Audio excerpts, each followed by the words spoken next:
national championship worth? What would that worth mean to a university? All of the media, all of the extra stuff that's brought to a university. I just happened to be talking about this with Mark Cohen, the TCU SID, yesterday, because he was mentioning just every time you turn on the TV, whether it's a Sports Center hit or whether it's the lower third or a bug that pops up on an NBA game promoting Monday. Here's the media value of everything that TCU has done and put on air. They did a study. This is before the Fiesta Bowl, so not including any of this week. The media value, $2.3 billion. What? Wait, okay. Do we understand where they calculate that from? Like, this is like what they would have to pay for this exposure, basically? Basically, every time you see a logo on a TV, a pop-up during a game, the value of what it would cost, basically, to have that kind of exposure. And again, that's not including anything this week. And I was live from their campus every day along with Gene Wojciechowski. $2.3 billion. Yo, kidding me? $2.3 billion worth of exposure. I remember when Coach Prime showed up and he had $284 million worth of exposure, everybody lost their mind. Imagine if it was $2.3 billion.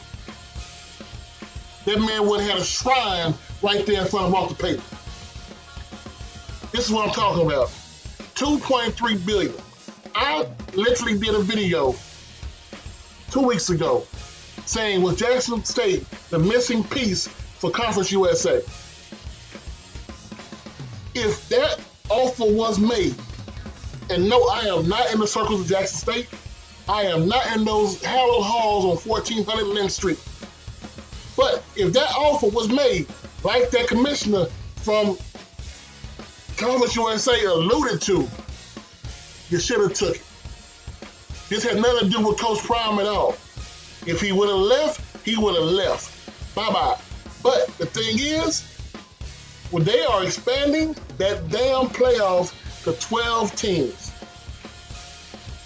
with built-in protections for Group of 5 schools, when you already are supposedly getting better amenities, you have proven, TC Taylor has proven, you don't need Coach Prime to recruit top FBS talent, FCS and JUCO talent. You are getting homegrown talent. You are flexing your muscle as a school. And like I said, I'm not saying that they can automatically jump right now to the FBS playoffs and win. But we saw the Celebration Bowl.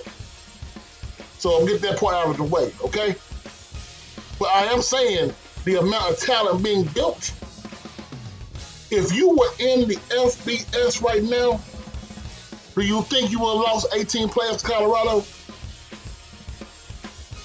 All them kids need is a chance. And if that chance was around, let me ask you a question. If they can no longer say your facilities are inadequate because of the fact you are on par just about with the Sun Belt Conference, they cannot say that you underpay your coaches because, honestly, you pay more than ULM. Let's be honest about that. Terry Bowden makes less money than Coach Prime. And Terry Bowden has a history. So if you have more than that, you have a whole city behind you. You are the only HBCU in the FBS. You know what? Hold up. Backtrack on that. Before anybody jumps saying, well, we don't want nobody leaving the SWAC. The SWAC has a history. The SWAC has only had one team remain in the SWAC since its beginning.